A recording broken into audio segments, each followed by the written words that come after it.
Bem, senhoras e senhores, novamente agradeço a presença de vocês aqui, vídeo aula número 108.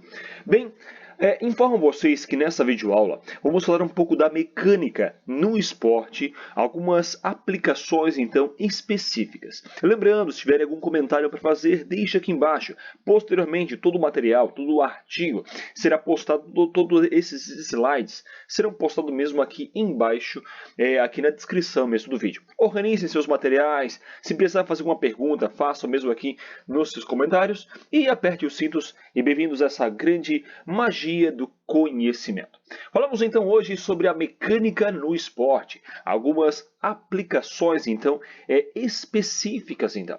Vamos então primeiramente com isso estar considerando basicamente um dos referenciais principais desse material, que é esse grande livro, Anatomia e Biomecânica Aplicada no Esporte. Bem, primeiramente vamos considerar então, como citamos nesse primeiro momento, alguns princípios biomecânicos mais importantes, bem como as suas diversas modalidades. Vamos então analisar sobre alguma perspectiva mais qualitativa, né, o ponto de vista tanto da biomecânica, como cita a própria imagem, como também a própria cinesiologia. E vamos falar sobre algumas intervenções ligadas aos princípios biomecânicos nos movimentos esportivos. Então, primeiramente vamos citar o princípio, como classificamos então, primeiramente, na parte técnica. Essa parte técnica classificamos então, primeiramente, como usada por muitos professores, classificados como ponto de vista mais técnico do gesto específico. Um ponto, o segundo, é a área da física, né? Esse ponto físico, ou seja, as capacidades físicas relevantes, a força, a potência, o próprio desempenho, que muitas vezes ele não melhora até estas capacidades que elas sejam, então, digamos, desenvolvidas. Se eu desenvolver força e potência, muitas vezes as capacidades físicas elas não serão então bem desenvolvidas. E um terceiro elemento são essas questões aqui táticas, ou seja, onde é a melhora da tática para modificar a técnica. Quando eu modifico a tática do gesto, exemplo clássico do voleibol, né, ou no sistema 4-2, que é um pouco mais inicial, ou 6-0, que é um sistema utilizado para equipes de base, ou o sistema 5-1 para equipes mais avançadas. E muitas vezes para que o meu time possa evoluir a parte tática, modificar a técnica é muito importante. E com isso, observamos então que o próprio equilíbrio estável é a habilidade estática, né? Como o tiro, por exemplo. O tiro tem como esse princípio o foco do equilíbrio estático. E também temos outros tipos de equilíbrio, como o equilíbrio dinâmico, né? Como outras partidas, outras modalidades que trabalham bastante esses aspectos do próprio equilíbrio dinâmico. Bem, a porção então do centro de gravidade em relação à a própria base de sustentação, ou seja, a altura localizada antero-posterior ou lateral, antero-posterior quando pensamos na frente e atrás, ou lateral-lateral quando pensamos de um lado para o outro. Isso determinará também o tipo de estabilidade, em geral, nos esportes em pés, que ficam mesmo na própria largura dos ombros, ou seja, em práticas esportivas que temos que ficar com os pés basicamente a largura aí dos nossos ombros e na largura dos nossos quadris. E quando pensamos então no centro de gravidade?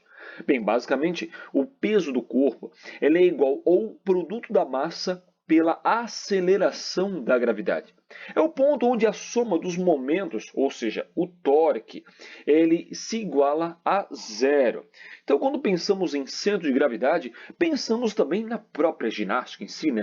na beleza estética dos vários tipos de saltos que temos na própria ginástica, onde esta está mesmo em torno do onde o corpo gira, o centro de gravidade está em torno do centro onde o corpo está girando, onde nos saltos, por exemplo, as trajetórias parabólicas, como é o caso, elas basicamente ocorrem em torno do eixo de rotação. Agora, modalidades como artes marciais, a estabilidade, ela está embaixo, onde o centro de gravidade é afastar os pés, como um gato, por exemplo. Como o caso de sustentar uma arma pesada. Este equilíbrio ele é desenvolvido na infância, muitas vezes aquele momento de habilidade, desenvolvimento motor, aquela fase inicial, uma própria ampulheta de Galahu, ela cita bastante esses aspectos das fases rudimentares, as fases mais complementares aí do próprio desenvolvimento e crescimento motor em si. Logo, modalidades como o tênis, o squash, o próprio badminton, o centro de gravidade eles colocam o peso na parte anterior dos pés, então, dando ao atleta uma momento mesmo, movimentação um pouco mais rápida, tendo esse peso do corpo mais anteriorizado na ponta dos pés. O centro de gravidade, quando ele se desloca, mesmo com o peso do corpo, na parte anterior do pé, dando então a esse atleta um movimento um pouco mais rápido. E quando pensamos em centro de flutuabilidade? Bem, quando pensamos em centro de flutuabilidade, é basicamente a força de sustentação de um corpo na água. Ou seja, esta é um ponto superior do próprio centro de gravidade, superior ao tronco, que pelo seu volume corporal e pela própria retenção de ar. Então, quando nós retemos o ar dentro dos nossos pulmões, o nosso centro de flutuabilidade realmente ele fica um pouco mais estabilizado. A própria natação em si, o tronco de um homem, ele flutua mais do que uma mulher, por exemplo, pela maior massa muscular nas pernas, geralmente ocorrendo um certo potencial da força de arraste. Ia falar de força de arraste, que vamos citar um pouco mais à frente também. O próprio nado sincronizado. O centro de gravidade, nesse caso, e flutuabilidade, ele é manipulado, onde o próprio o próprio centro de força ele permanece então relativamente fixo, podendo então alterar mesmo o centro de gravidade. E quando pensamos nas leis de Newton? Bem, se trata primeiramente da relação entre força e movimento.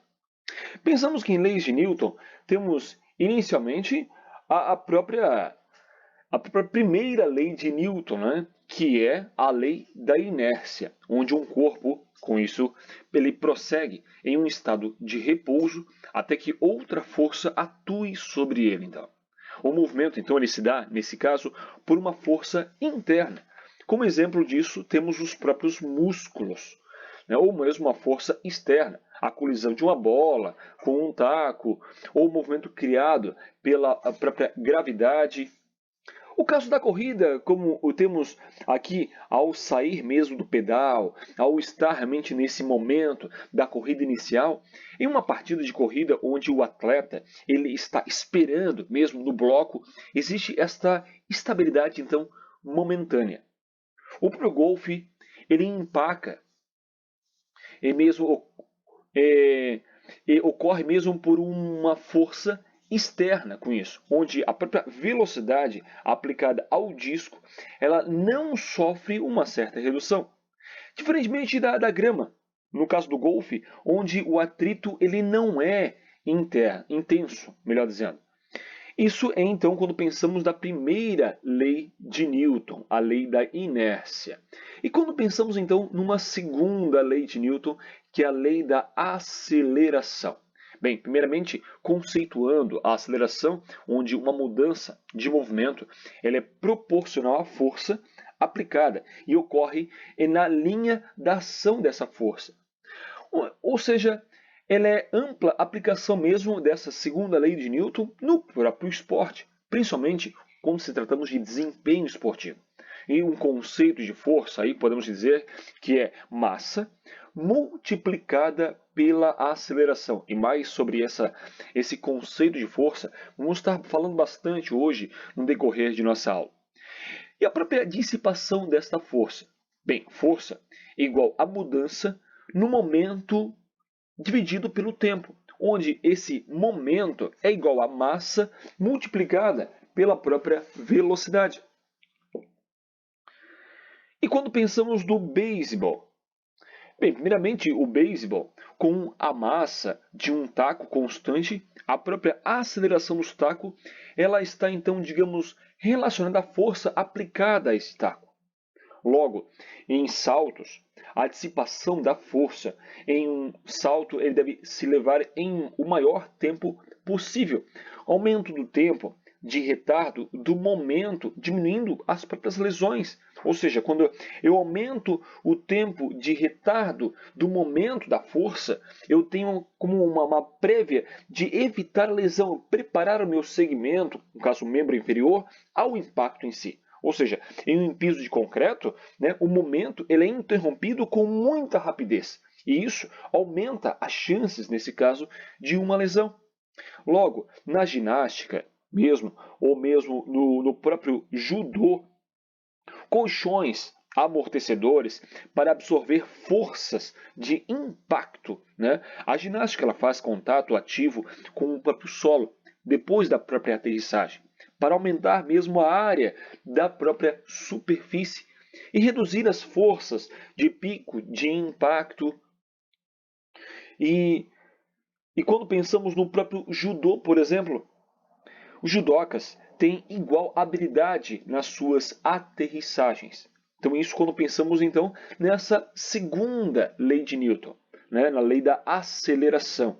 E quando pensamos na terceira lei de Newton agora, né, a lei da ação e da reação, onde conceituando este termo, que para cada ação existe uma reação igual e oposta.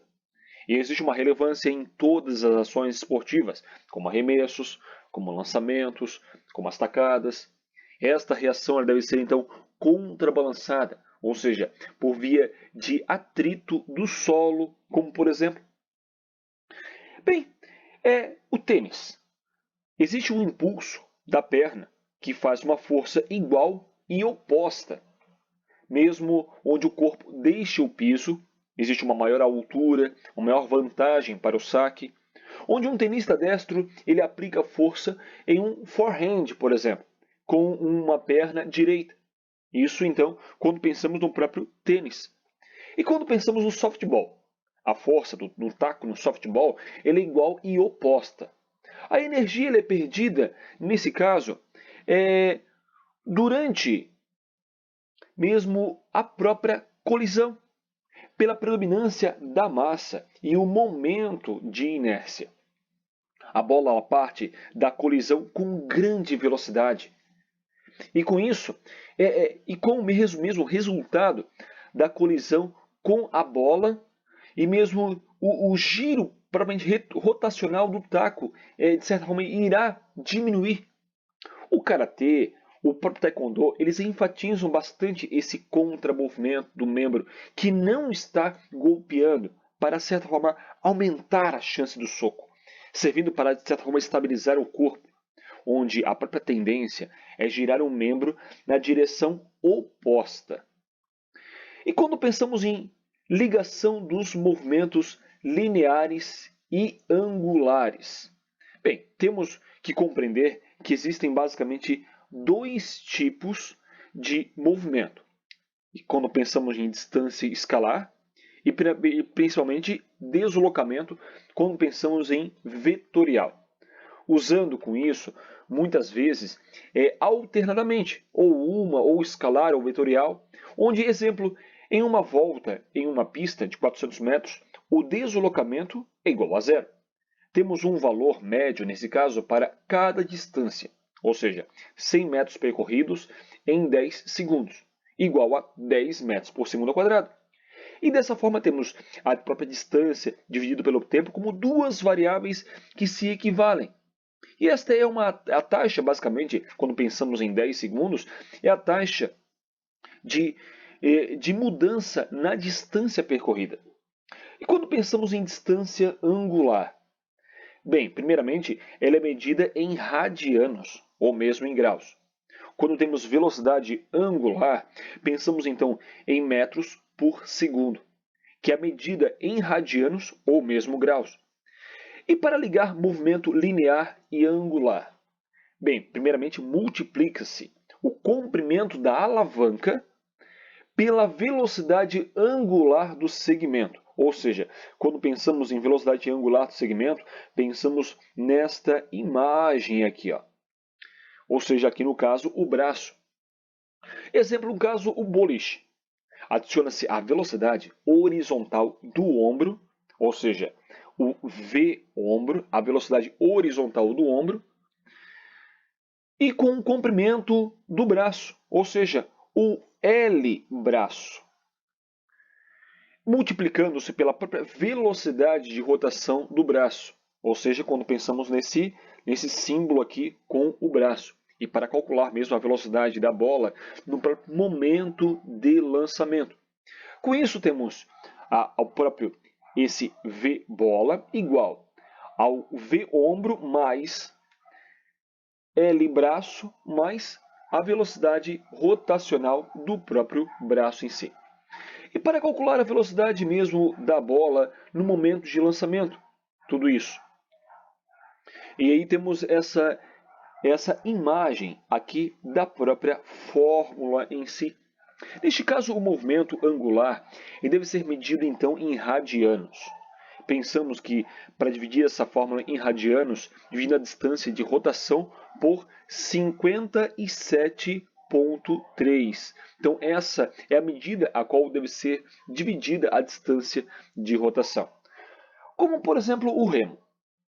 O ponto em que a técnica ela é melhorada é a velocidade instantânea durante as diversas fases de uma remada. Assim como o nado peito, por exemplo, que vem reduzindo o próprio nível de flutuação da própria velocidade. O boxe gira-se, nesse caso, o braço a 90 graus no período mínimo para a velocidade angular elevada. E nesse caso podemos ser ou linear, no ponto de impacto, determinada pela própria rotação da alavanca, e pelo seu comprimento, ou seja, pelo seu segmento. E isso temos então o próprio boxe em si, essa modalidade esportiva. E quando pensamos no arremesso no cricket, nesse caso a velocidade linear é uma combinação da velocidade do ombro mais o comprimento do membro, vezes a velocidade de rotação. E é por isso que os arremessadores são altos, né, para que eles possam realmente ter essa vantagem mecânica. E para que tenha, então, uma alta velocidade de liberação da própria bola em si. Bem, para nos movimentos lineares, então, e angulares, pensamos então no próprio ombro, onde para arremessos, e no quadril, para membros inferiores. Ou quando pensamos então em movimento projétil, o corpo ou implemento ele deixa o solo e ele é projetado no ar, levando em consideração a própria gravidade e a resistência do ar. Então nisso pensamos então na própria o que afeta essa trajetória quando pensamos em movimento projétil. Primeiramente, é o ângulo de projeção, ou seja, o que vai afetar essa trajetória e o que vai afetar mesmo a própria distância em si. Então, primeiramente, é o ângulo de projeção. Segundo, é a velocidade de lançamento. E terceiro, é a própria altura mesmo do lançamento. Tudo isso irá afetar, então, a trajetória e a distância mesmo desse projétil. O caso do golfe, né, o objetivo da tacada determinará, então, o tipo de taco, onde cabos mais longos aumentam a velocidade da tacada. Exemplo, 3 a 9 centímetros. Em ângulos mais baixos na face, para uma trajetória mais plana, por exemplo. Logo, saltos, onde o sujeito faz esse salto triplo, né, que ele tem lá o rope, step, jump. E a própria decolagem ele é cerca de 20 graus em relação ao solo, com uma boa velocidade horizontal. Lembrando que o aumento do ângulo de decolagem, muitas vezes ele sacrifica a própria velocidade horizontal, ou seja, em torno de 20 graus seria mesmo um parâmetro ideal. E quando pensamos então no próprio basquete, Bem, o arremesso no basquete ele é feito então durante o salto, onde este evita o próprio bloqueio, né, de um adversário. A bola é lançada, nesse caso, em uma velocidade variável, dependendo da distância mesmo do próprio cesto. E quando pensamos em situações do momento? Bem, momento é a quantidade de movimento que um corpo possui. Os dois tipos são o momento linear e o momento angular. Momento linear, quando pensamos então em, em quantidade, e momento angular, quando pensamos em rotação, por exemplo, no caso, exemplo da corrida, no caso do salto ornamental. Momento linear, basicamente, é a combinação de massa e velocidade, baseado na segunda lei de Newton. Novamente, a segunda lei de Newton, aqui envolvida a lei da aceleração, que temos aí como fórmula força igual a massa multiplicada pela própria aceleração. Quando pensamos então no próprio futebol americano, né, no gestos como o running backs, bem, nessa situação do futebol americano, pode-se então gerar um certo elevado nível de momento. Logo, no halterofilismo, no próprio arranco, temos um momento linear vertical da barra em si, dependendo desse desenvolvimento para erguer essa barra até o peito, por exemplo. Logo, no momento angular, quando pensamos em momentos angulares, pensamos então no próprio uma própria fórmula em si, onde temos a fórmula desse momento angular, onde o momento I é basicamente o momento de inércia. Esse símbolo aqui é o símbolo da velocidade angular. E nesse caso, observamos que indica mesmo o grau de rotação e a parte mesmo do corpo. Onde esse I é basicamente a soma de todas as massas multiplicada pela distância ao quadrado. Bem, exemplo disso é o próprio giro do martelo. No esporte, ele é importante mesmo reconhecer o papel de momento angular de diferentes segmentos. Um jogador, ele mesmo equilibra seu corpo ao fazer com que o seu membro superior se movimente em direções diferentes. Logo, no salto ornamental, por exemplo, isso é dito pelo momento de inércia envolvido no salto, seja esse salto um grupado, esse salto um salto carpado, ou mesmo um salto estendido. Logo, no tênis, o cabo ele deve ser curto para diminuir o momento de inércia. Então, isso é muito importante. O cabo deve ser curto para diminuir esse momento de inércia. Onde no arremesso mesmo e lançamentos, por exemplo, momento de inércia ele é baixo e o que mesmo facilita uma certa rotação. Com a própria extensão do cotovelo, aumenta-se a própria alavanca, combinando uma alta velocidade rotacional com uma alavanca longa. Logo no futebol, a flexão do joelho é uma redução do momento de inércia, facilitando a própria rotação para frente. Ou seja, com o joelho estendido, aumenta-se o comprimento da alavanca. Quando pensamos então no momento de força, ou mesmo o momento de torque, quando pensamos nos momentos de força e torque, para se girar mesmo um implemento, aplica-se a força longe do centro de gravidade, onde o momento de força, ou seja, o torque, é o produto da força pela distância perpendicular na própria linha da ação da força. Ou seja, até mesmo o próprio eixo de rotação.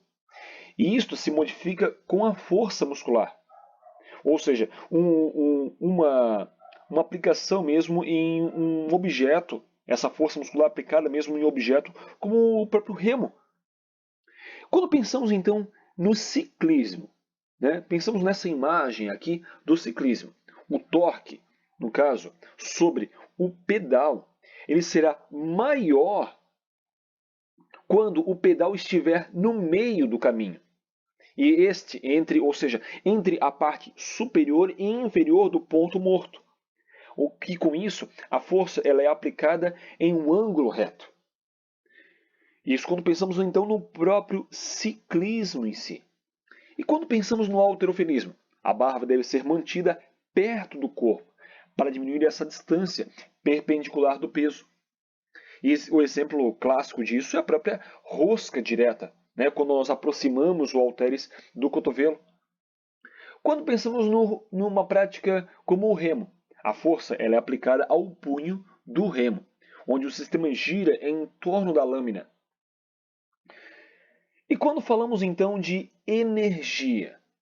Bem, energia potencial, primeiramente, ela se relaciona à posição de um objeto sendo igual à massa multiplicada pela gravidade, multiplicada pela posição. Como, por exemplo, o próprio arco e flecha, onde existe uma energia potencial que é armazenada na corda, que é impulsionada a própria flecha à frente. E isso dependendo das características do próprio material mesmo, né, do próprio arco. Tudo isso vai influenciar realmente nessa energia que acumula e que impulsiona essa flecha à frente. Bem, quando pensamos então na própria cama elástica, a energia diminui, então ela vai diminuindo a distância até a cama. E a cama, ela se desloca e as molas, elas acumulam uma certa energia. Isso na cama elástica. E nos saltos ornamentais? Quanto maior for o salto, maior será a energia potencial. A energia potencial ela se modifica, alterando mesmo a própria flexibilidade do trampolim. Energia cinética é a energia de movimento. Ela é igual a 0,5 vezes a massa vezes a velocidade. E aí temos como próprio exemplo energia cinética, né, que é o próprio beisebol, que é basicamente essa energia cinética é a energia de movimento. Ou seja, quando pensamos no beisebol, é o deslocamento das bases e a sua redução. Logo, em saltos acrobáticos, no impacto, ele terá apenas energia cinética, sem energia potencial. E quando pensamos então em energia elástica, que é também uma forma especial de energia potencial. Bem, energia elástica sem armazenamento nos músculos e o seu armazenamento ele acontece tanto nos músculos mesmo e tendões. E esse armazenamento ele é muito semelhante, onde para uma recuperação dessa energia, então deve-se sincronizar alongamento e encurtamento. De forma geral, 50% da energia ela se perde com 1 segundo de pausa muitas vezes. Pensamos então na própria batida e alguns arremessos, no caso aqui do beisebol. Bem, para que ocorra então um certo armazenamento dessa energia, os músculos rotadores mediais do ombro deverão mesmo estar meramente em uma contração excêntrica durante o giro do membro superior para trás, ajudando a parte na própria criação da velocidade angular. No giro para frente, é um exemplo clássico do beisebol. A própria corrida. A corrida, a panturrilha, de certa forma, ela acumula uma certa energia elástica e com melhor posição para uma certa contração concêntrica. E quando pensamos, então, nesse coeficiente de restituição, simbolizado pela letra E, ele é utilizado para estimar a perda de energia de um objeto com referência a outro.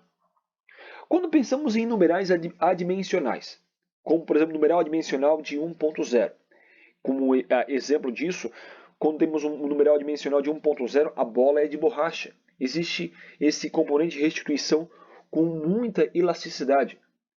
Logo, quando temos um numeral adimensional de 0.0, classifica-se como inelástica. Nesse componente de restituição, como exemplo, o próprio acidente automobilístico. Muito usado, por exemplo, no tênis, né, no ato de quicar, a cada kick, o retorno vertical é naturalmente menor. E calculando pela seguinte fórmula.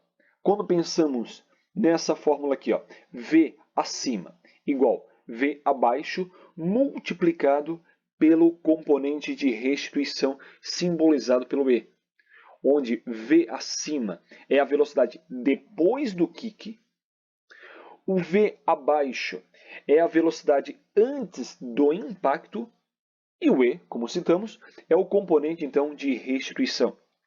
Geralmente ocorre um componente de restituição inferior a 1.0, como citamos a própria bola de borracha.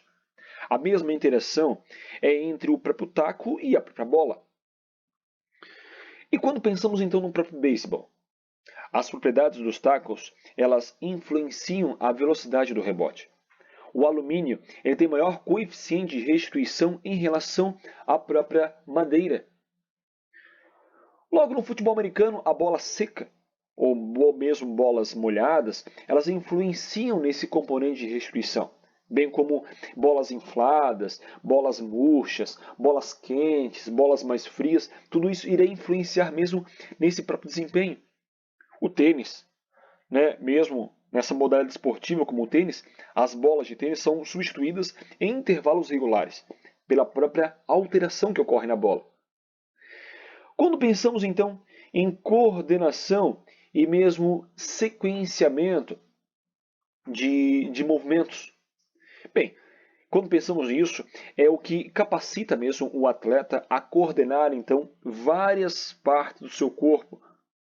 Bem, é um esquema de sequenciamento proximal para o distal. Esportes de velocidade, onde ocorrem movimentos que previamente onde se movimentam como um efeito de escada.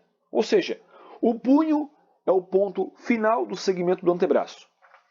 E com isso, uma boa coordenação da ação motora entre membros superiores e inferiores significa uma ação madura, com movimentos como o próprio squash.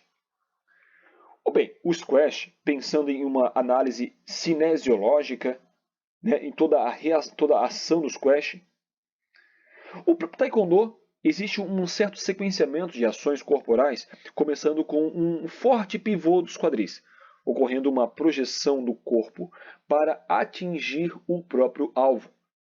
Logo, modalidades como o boxe, existe um momento linear ideal, coordenado para a geração mesmo de velocidade.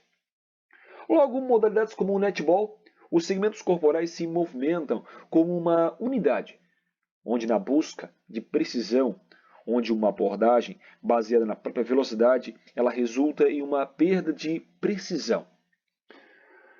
Quando pensamos então no próprio basquete, nesse caso o jogador ele deve então armazenar, ou melhor, arremessar na parte mais alta mesmo do salto vertical, onde a velocidade do ombro é perto de zero. Quando pensamos então em atritos, a altura paralelamente à própria interface entre duas superfícies, ou seja, em uma iminência do movimento, existe um fator proporcional à força normal entre as próprias superfícies. E quando pensamos então na questão de atrito, pensamos nesta fórmula, onde o F significa a força necessária para gerar movimento.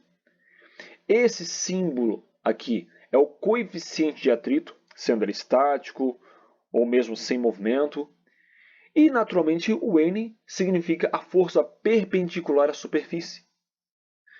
Quando pensamos no tênis, existe um atrito necessário da própria sola do calçado do jogador com o material da quadra. Um problema para o tenista, às vezes, que é amador. No futebol americano, as travas e suas chuteiras, a própria escolha dessas travas curtas, às vezes não prendem na superfície, o que às vezes acaba perdendo também o próprio desempenho desse atleta no futebol americano. Logo no curling, né, a trajetória da pedra ela é modificada pela própria coeficiente de atrito. E com isso, ele acabou utilizando uma vassoura especial para realmente o deslizamento da pedra no curling. Quando pensamos em força centrípeta, para aumentar a velocidade, deve-se então aumentar a força mesmo no piso. Aí voltamos novamente à segunda lei de Newton. Força igual a massa multiplicada pela aceleração. Em uma curva se aplica então uma outra força, a centrípeta, força de aceleração. Logo, quando pensamos na radial, na direção do centro, ela é chamada então de força centrípeta.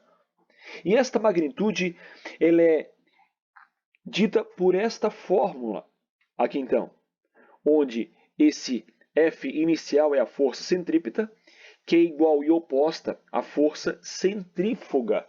Isso é muito importante estar claro. Em que o M é a massa do sistema, o V é a velocidade e o R significa o raio da curva.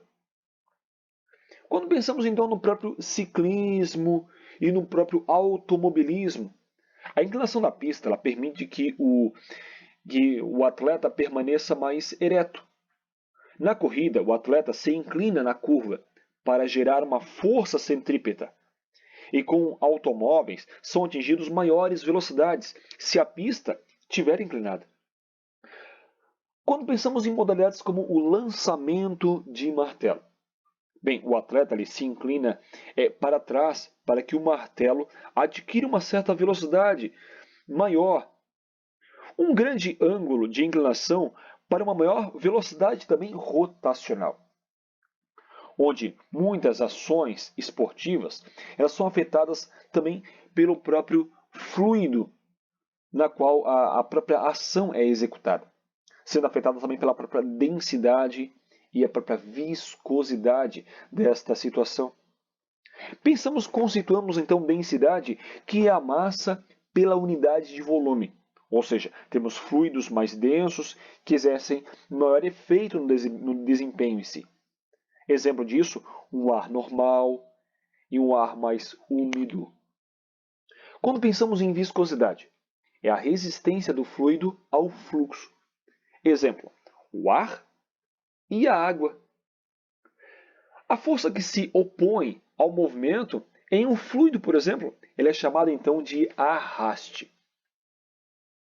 Bem, para então no mesmo sentido do fluido e em sentido oposto ao próprio objeto. A força de sustentação ela é a força exercida em um ângulo reto com o fluxo do fluido. Quando pensamos então na água, o arraste ele é classificado então de três formas: de superfície, onde é criado pela superfície do objeto, exemplo, nadadores que se depilam. Segundo, de onda, esse arraste, ele é criado pelo movimento do corpo ou mesmo do braço, em resposta ao movimento de rotação, seja lateral, seja longitudinal, seja guinada, ou mesmo de forma.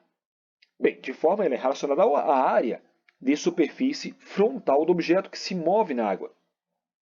Como esporte temos a própria natação, onde na virada da piscina é feita então de 10 a 20 centímetros abaixo da superfície.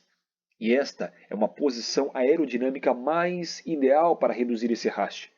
Retomada mesmo das braçadas, quando a velocidade diminui.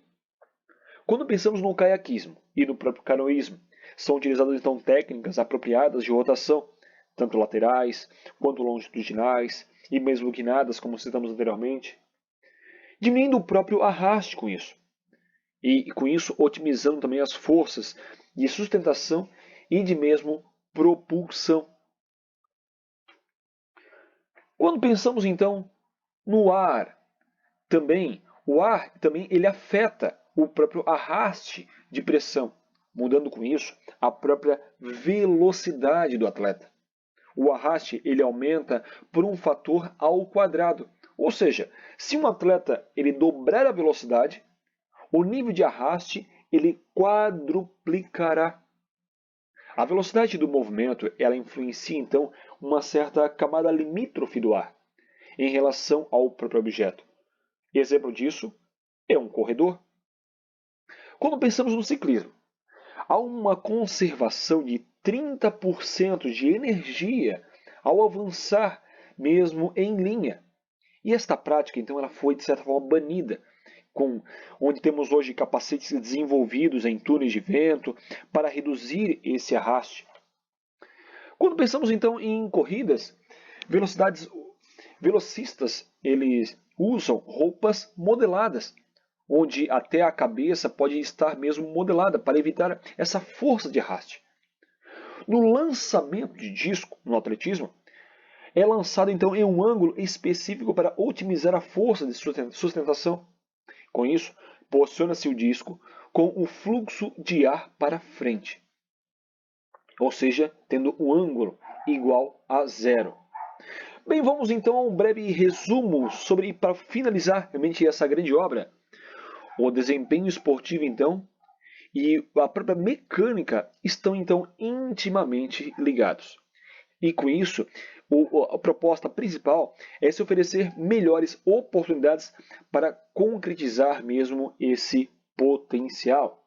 Novamente, muito obrigado a todos vocês, agradeço a presença de todos.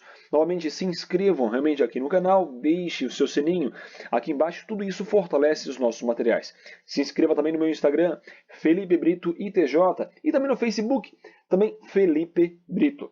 Muito obrigado a vocês e até um próximo momento.